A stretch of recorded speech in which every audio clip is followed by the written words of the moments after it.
Okay, so specifically we've worked with base 20, or at least a modified base 20 because of the Mayans, and a base 60, which was for the Babylonians. And what I want to talk about is some other different bases. So we use a base 10 numbering system. Any idea why? This is what I do sometimes. I say, this is why, right? You have 10 fingers. So why do you think maybe that the Mayans used base 20? It didn't have 20 fingers, no. What do you think, Mark? They used their toes. And why would that make sense? They were exposed, right? They didn't have shoes, or at least not shoes like we have. Would have been sandals or something like that, right? So their toes are exposed. My brother has joked before that I should tell my math students that they should come to class barefoot like Glenn, because then it'd be easier to do math, because you could count up to 20 on your toes. So we have this base 10 numbering system, and so our actual numerals in base 10 are what? What numerals do we have? Where do we start? Before there.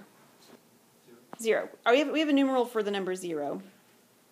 And then we have a 1, and we have a 2, and we have a 3, and we keep going up until we get to the numeral 9. And those are our 10 numerals. We do not actually have a numeral 10. Okay? Now we have a number that looks like what we call the number 10, but it's actually formed by taking 2 of our other simpler numerals to put together. So we go from 10 to 11 and so forth, and we get all the way up until we get to 19, and then we do 20, right? So we run out of numerals because we only have 10 numerals, and when we get to the 9, we have to start over again. That make sense? Okay, so let's take a look at base 5. So base 5 would be like if we were all a bunch of one-handed people, right? You only had this hand to count from. So in base 5, how many numerals do you think we have? We have 5. Base 10, we have 10 numerals. Base 5, we have 5. What are our numerals in base 5? Start with 0.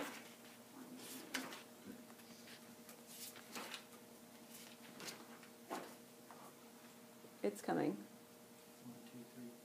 1, 2, 3, 4. Do we have a 5? No, just like we don't have a numeral for 10 in base 10. When we get to the number 4, we run out of numerals. Just like when we get to the number 9 in base 10, we run out of numerals. What do you think comes next then?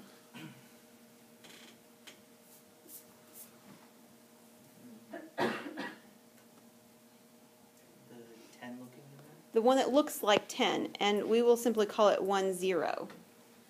Okay? When we run out of numerals, single digits, we need 2 digits. We've run out of numerals, so we need 2 digits. What's our next 2-digit number? Well, we put a 1 in what would be our 5s column, right? It would have been our 10s column. And we put a 0 in the units column. And then I'm going to go 1, 1, and 1, 2, and 1, 3. And after I get to 1, 4, what happens? I get 2, 0, and the process continues. Okay, so I have fewer digits, but all the same rules still apply. What about base 7? What are my numerals in base 7? 0 to 6. So there's no 7s in base 7, right? What comes after 6? 1, 0. 1, 1, 1, 2, 1, 3. 1, 4, 1, 5, 1, 6, and then 2, 0, and the process will continue. Okay, but I did something weird on the next example because it says base 12, and what's weird about that? It already has double digits, right? Because it's actually bigger than our base system, isn't it? I should have more numerals. So I certainly have all the same numerals that I have in our system. I go from 0 to 9.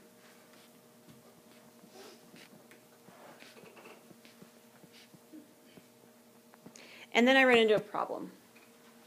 Because I should have a numeral for 10 and I should have a numeral for 11, shouldn't I?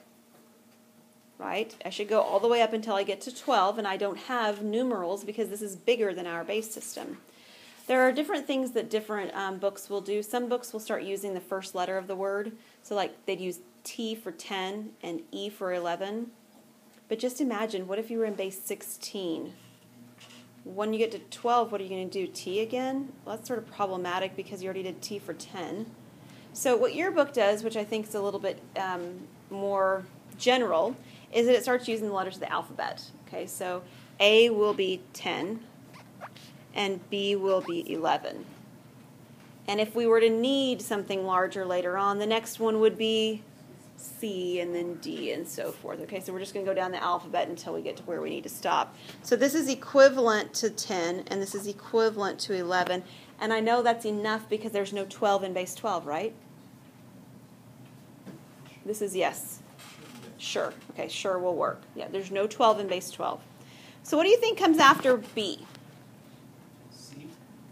No, there's no C because C would be 12. 1, 0 would come next, though. And then after 1, 0, I have 1, 1, 1, 2, 1, 3, 1, 4, 1, 5, 1, 6, 1, 7, 1, 8, 1, 9. What would come after 1, 9? 1A, it would. 1A, and then 1B, and then 2, 0. So is 1, 2 not the same as 12? No, 1, 2 would not be the same as 12. And when we convert, you'll see what would happen when we do that, but it is not the same as 12. Yeah. Yes? When are we going to use the base 12? When are you going to use the Egyptian numeration? I don't know.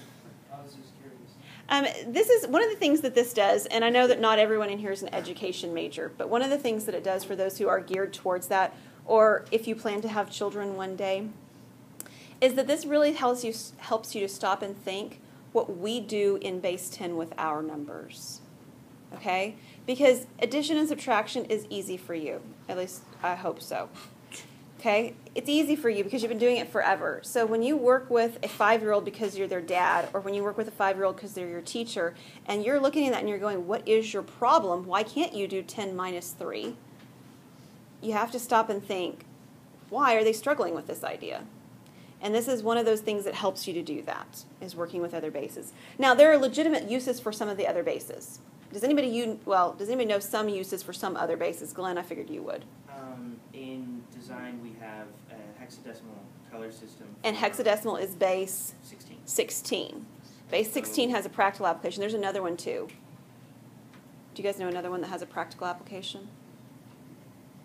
Base 2 has a practical application. Base 2 is used in computer programming, on and off switches. So there are some practical applications for some of our bases as well. And we're approaching it from a more general sort of point of view. Yeah, so there are some. Base 7, I don't think I've got an example for you.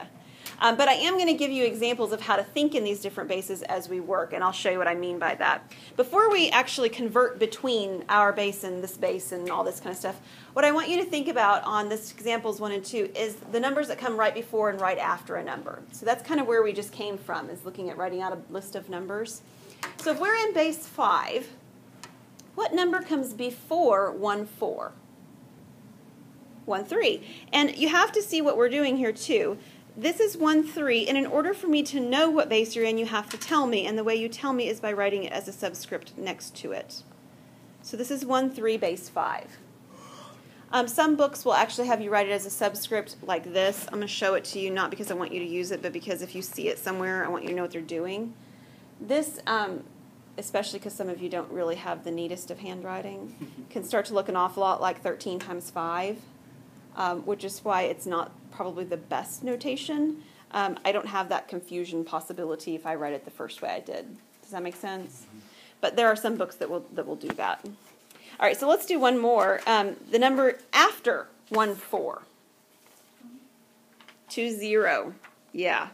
So there isn't a 1, 5 because there isn't a 5 in base 5, right? So this is like when we get to 1, 9 in our number system. Okay, so have you ever heard a child count and they do something weird with their numbers? They'll do this sometimes, not necessarily in this example, but they'll say something like 2010, 2011, 2012, 2013. Yeah, that's equivalent to saying 1, 5 in base 5. They're trying to increase a value in a placeholder that they can't increase any longer. Okay, so there isn't a 1, 5, but there is increase the value to the right of it, to the sorry, get you to the left of it. To the left of it. So you either increase your 1 to a 2, and then I put a subscript of 5 down here. A00.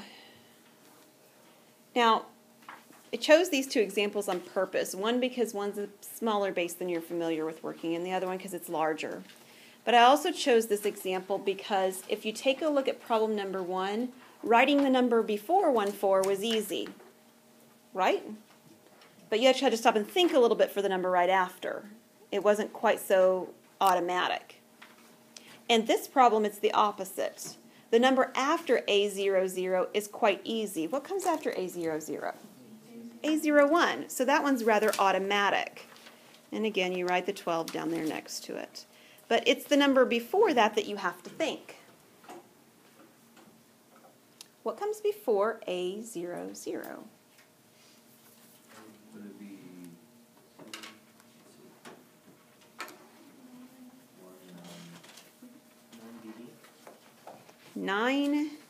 9BB is correct, and I'm going to show you how you got that. Okay. So let's take a number you're more familiar with. That's easier for you to think about. I want to take an example as the number, we'll take the number 500. Okay, so let's just do 500. What's the number before 500? 499. So what happened really? Well, what really happened is that these last two digits that are zeros became the highest digit in that base system, correct? The biggest number in base 10 is 9, the biggest numeral. So that's what happened over here too. These zeros became the highest numeral in base 12, which is B. Okay?